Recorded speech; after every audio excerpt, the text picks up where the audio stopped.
దర్శకధీరుడు SS రాజమౌళిపై Saroor Nagar police స్టేషన్లో case నమోదైంది. రాష్ట్రీయ వానరసేన చేసిన ఫిర్యాదుపై కేసు నమోదు చేశారు పోలీసులు.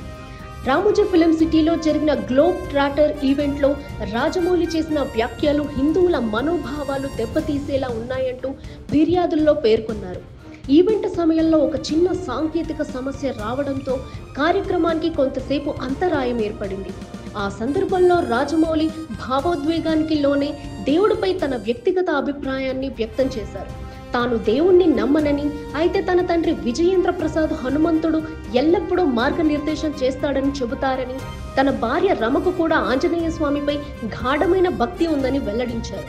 ఈ వ్యాఖ్యలు సోషల్ మీడియాలో విస్తృతంగా చర్చకు దారితీశాయి. అదే సమయంలో 15 సంవత్సరాల క్రితం రాజమౌళి రాముడిపై చేసిన ఒక ట్వీట్ కూడా మళ్లీ వైరల్ అవుతోంది. ఫిర్యాదు అందుకున్న పోలీసులు కేసు నమోదు చేసి దర్యాప్తు ప్రారంభించినట్లు సమాచారం.